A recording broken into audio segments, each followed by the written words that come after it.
Welcome back to the Giant Monster Games YouTube channel. Today I am painting Winter Orb. If you are a Cube player, you have probably seen this card before. There is a deck you build in Cube, I guess you could technically build it in Legacy, called Winter Orb Lockdown. The objective of this deck is to get mana rocks onto the table, so cards that produce mana for you that are not lands. Once you've successfully done that, you can force your opponent into basically untapping one land a turn. You also have to deal with this by only untapping one land a turn, but because you have other ways of producing mana, this doesn't affect you in the same way as it's going to affect your opponent.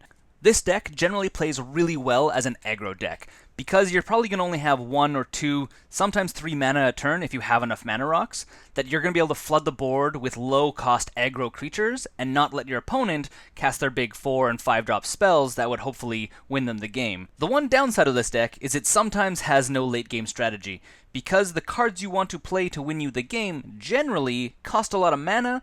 This card doesn't really play well with that, as you might guess. So you kind of need to have a backup plan, or this needs to be the backup plan, where you use this maybe as more of an Armageddon card, where you're going to use it to stall out your opponent's board late game when you already have a bunch of stuff on the table.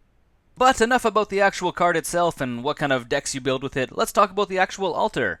As you can see, there's nothing too crazy going on here. One of the requests for this card was to keep all the text and mana cost and name of the card all intact, because some of the players that the person that has commissioned this card play with don't necessarily know all of the cards that you would see in a cube, so they want to have it so those players can easily read the card, easily know what's going on, without it ever being obstructed, potentially. So we have the full text box in place, and I even kind of left the top bar there. I think it kind of looks a little bit cool when you have the full top bar and then the text box at the bottom. It kind of, I kind of like that look.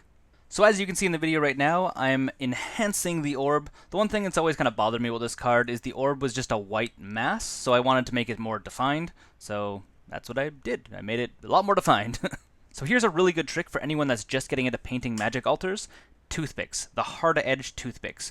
If you ever paint over a little bit, you can use that toothpick kind of like a magic little eraser thing and just scrape it right off. And the last thing I did to really punch up this card is I repainted the bevel edge that's on the top where the name and the mana cost is, and the actual text box at the bottom. I find that if you leave it, it looks a little bit weird, and I'd rather just paint it in to give it a final polished look. And this is going to conclude the altar of Winter Orb.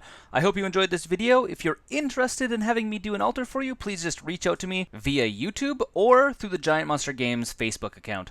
And as always, thanks for watching. Don't forget to subscribe if you want to see more videos just like this one.